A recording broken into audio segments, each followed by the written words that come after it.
caros telespectadores da Ângelos TV. De novo consigo para mais um programa Reflexões sobre o Evangelho.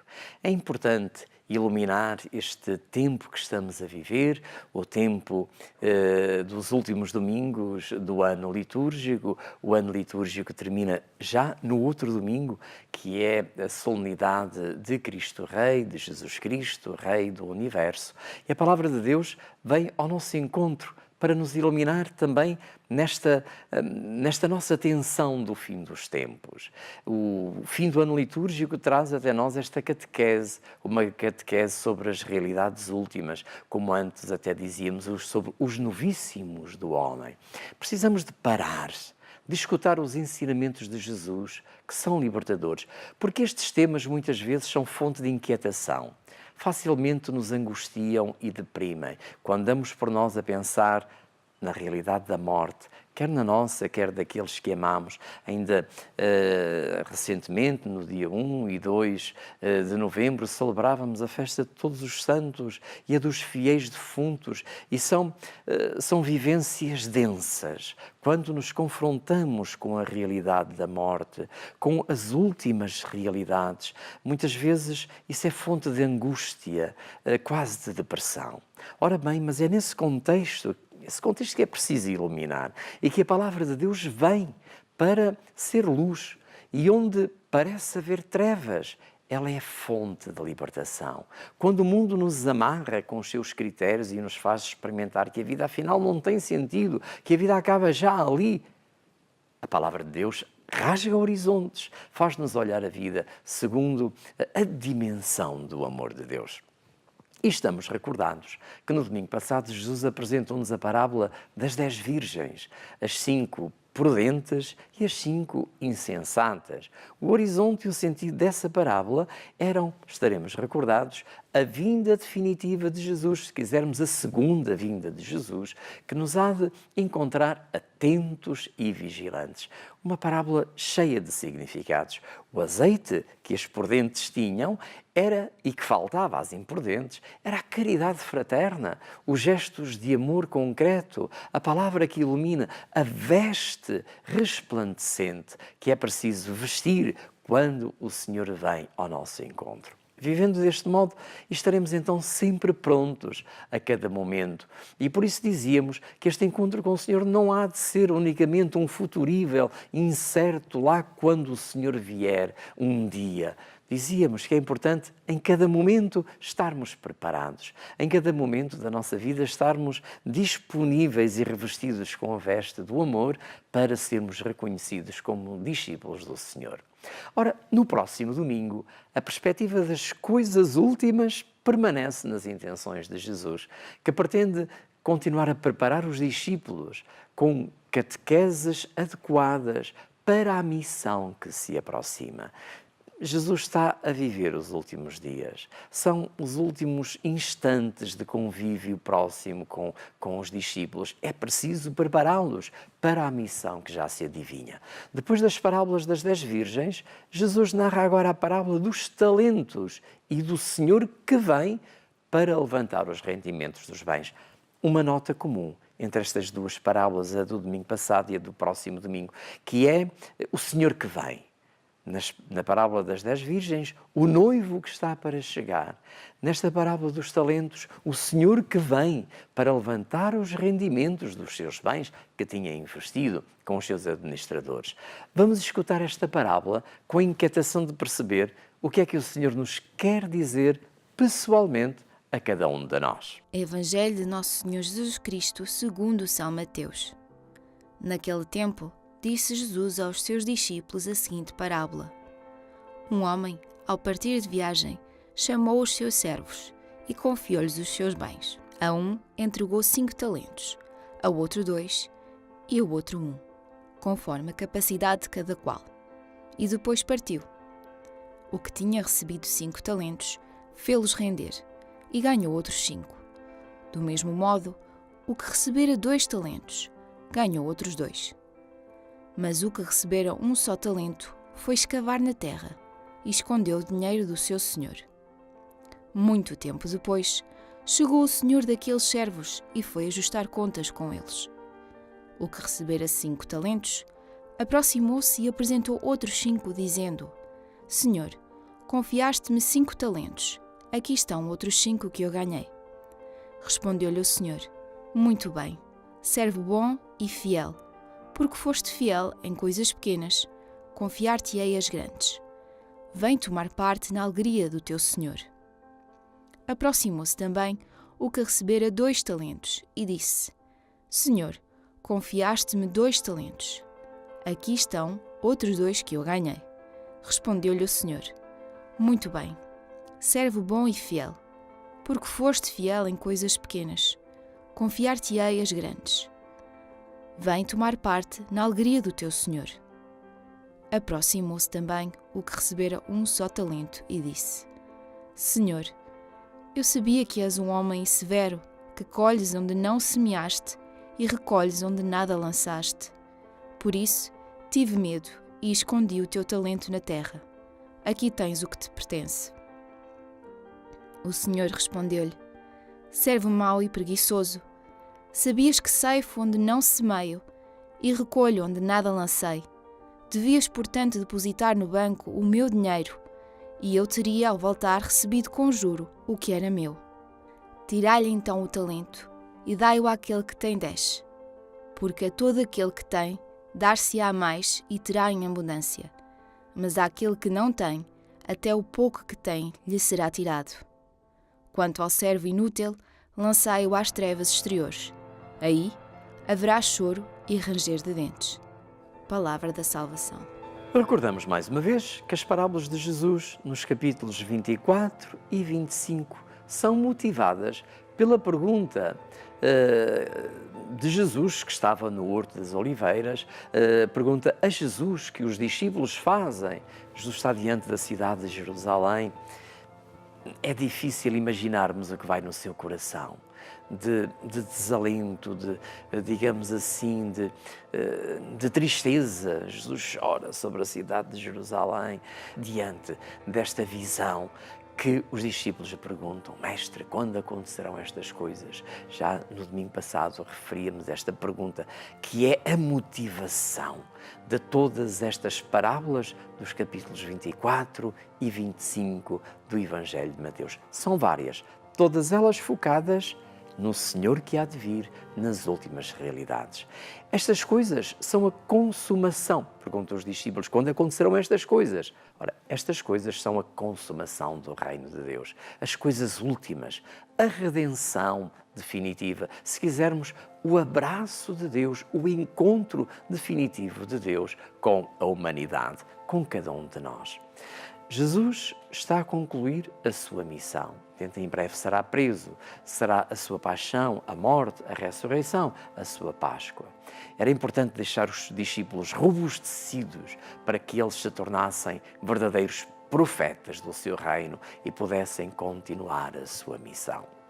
A parábola dos talentos tem também ela um grande significado e do qual podemos tirar grandes ensinamentos. Um talento era, antes de mais, uma moeda valiosa. Antes de ter o significado dos nossos dons, das nossas capacidades, um talento era uma moeda valiosa que correspondia a cerca de uma semana de trabalho. Portanto, estamos, digamos assim, diante de um valor com um certo peso. O Senhor desta parábola confiou a sua riqueza aos seus administradores, para que fizessem render os seus bens. Os administradores do Senhor tinham esta missão, gerar riqueza ao Senhor. Qual o significado desta parábola?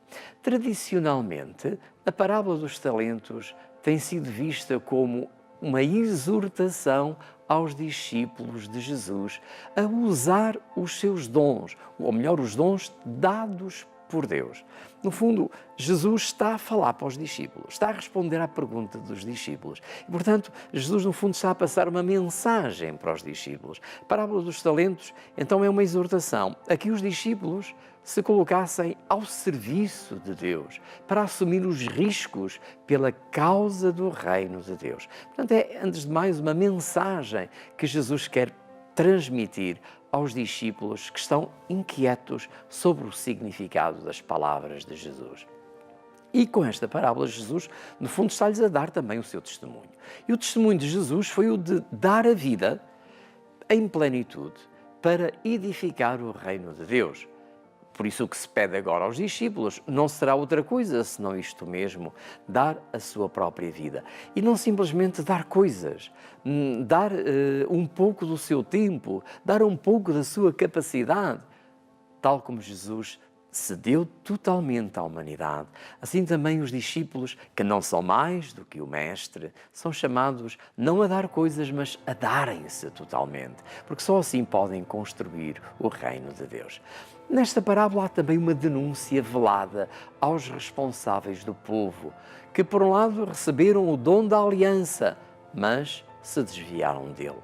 Não fizeram render os dons em favor de todos os membros do povo que ansiavam a libertação de Israel, mas muitas vezes uma visão redutora da religião do templo levou a uma certa infidelidade à aliança, e Jesus denuncia essa infidelidade.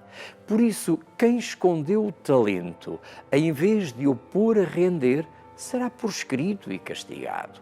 Será, digamos assim, relegado, porque não pôs em prática este dever e esta missão, que é de fazer multiplicar os dons de Deus, de fazer chegar, no fundo, a mensagem de Deus ao coração dos outros. Jesus chega mesmo a dizer que o reino de Deus vai ser tirado a este povo e aos seus responsáveis para o dar a outro povo que o mereça. Ora, este povo, de algum modo, profetiza-se nestas palavras como a comunidade que agora se iniciava com os discípulos, a Igreja, e que Jesus deseja que os seus discípulos não fizessem o mesmo que os responsáveis do povo, isto é, que não enterrassem os dons de Deus, que não fossem, por um lado, destinatários do amor de Deus e depois o fechassem sem o dar como um dom para os outros. E certamente aquilo que Jesus está a dizer aos discípulos é um grande desafio. Certamente a palavra de Jesus dirigida aos discípulos é hoje também uma palavra dirigida a nós, dirigida a cada um de nós. O que posso eu fazer a favor da comunidade a que pertenço? Porque hoje a palavra já não é dirigida há 2000 anos atrás, é dirigida para o nosso tempo, dirigida para cada um de nós. Então é o confronto com esta palavra, porque hoje somos nós, o novo povo de Israel, a quem Jesus desafia para a edificação do seu reino. Então, fazendo descer esta palavra ao nosso coração concreto, devemos nos perguntar: o que é que eu posso fazer de mais para a minha comunidade? O que é que eu posso realizar mais para que a minha comunidade seja o reflexo do amor de Deus no mundo? Sem dúvida que muito mais poderemos fazer. Mesmo que já façamos muito, há sempre um mais do que. Pode acontecer que quando ouvimos falar em igreja, por exemplo, pensemos antes de mais no Papa, nos bispos, nos padres, nas religiosas, como se fossem eles aqueles que têm a obrigação de construir o reino de Deus. Ora, a Igreja somos todos nós. Nunca é demais sublinhar este aspecto. A Igreja somos todos nós e cada um é chamado a edificar a comunidade e havemos nos interrogar então que serviço posso eu ainda realizar para que os meus talentos possam resultar como uma forma de construir a comunidade. O que poderei fazer mais pela minha paróquia, pelo grupo a que pertenço, pelo movimento em que estou inserido? Será que participo já ativamente na vida da comunidade ou vivo aliado daquilo que lá se passa?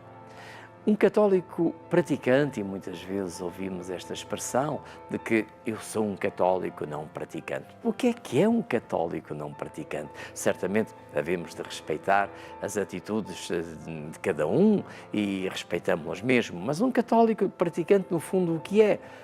É alguém que acredita certamente em Jesus, é alguém que partilha a fé cristã, mas que, no fundo, não se interessa muito pela vida da comunidade, prefere viver por sua conta e risco a sua fé em Jesus e a fé na Igreja. Ora, será esta a melhor maneira de construirmos a comunidade? Dizer que temos fé, mas ao mesmo tempo ficarmos aliados dessa vida? Ora, pôr os talentos a render é dar o nosso melhor para que a comunidade se edifique. A comunidade conta connosco. A comunidade será mais bela, será mais jovial, mais radiante se eu der o melhor de mim mesmo. Então hoje ficamos com esta provocação. O que posso fazer mais para a construção da minha comunidade? Estarei a enterrar os dons que Deus me dá?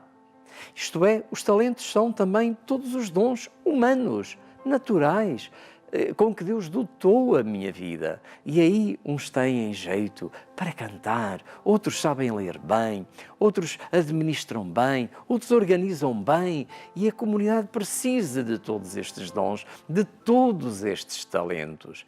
Os talentos que Deus me deu, isto é, os dons naturais, com que eu sou, digamos assim, caracterizado na minha personalidade, na minha inteligência, no meu saber fazer. Esses dons são fundamentais para a construção da comunidade. Então o segredo é transformar aquilo que é um dom particular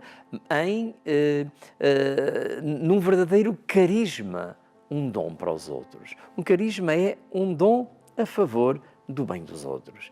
E por isso, no meu confronto com esta palavra, hei de descobrir quais são os carismas que Deus me deu, os dons que Deus me deu, os talentos com que me dotou, para que a minha comunidade, com o meu contributo, possa ser mais resplandecente, possa ser uma comunidade mais disponível e pronta para acolher este Senhor que vem e vem para receber o fruto destes dons. O resultado, digamos, estes dons multiplicados, porque se fizermos assim, então a comunidade, a minha paróquia, será então já um reflexo do reino de Deus no mundo. Então, caros telespectadores, queridos amigos e irmãos, vamos deixar que esta parábola dos talentos seja um forte desafio a cada um de nós. Este mundo que vive na indiferença. A indiferença caracteriza largamente a sociedade em que estamos a viver. Vivemos todos indiferentes em relação às grandes causas, a edificar a comunidade. E, no entanto, somos chamados ao compromisso. Não podemos ficar na indiferença, não podemos ficar no alheamento àquilo que se passa à nossa volta, quer em relação à Igreja, quer em relação ao mundo. Então, pormos em prática, pormos a render os talentos, será, sem dúvida, uma forma de vivermos bem esta parábola que Jesus nos deixa hoje, para que a vinda definitiva de Jesus coincida também com a edificação do reino de Deus que queremos todos juntos, de mãos dadas, como verdadeiros seguidores de Jesus, edificar. Os falsos seguidores desperdiçam aquilo que recebem de Deus. Os fiéis ao Senhor saberemos encontrar a forma de edificar o seu reino. Permaneçamos então com esta inquietação de construir o reino de Deus para que, unidos, de mãos dadas, a Igreja possa ser mais bela, mais resplandecente, mais de acordo com o projeto de Deus que quer salvar a humanidade através do contributo dos discípulos que estão atentos e querem viver a palavra de Deus, pôr em prática, no fundo, esta parábola. Até para a semana, se Deus quiser.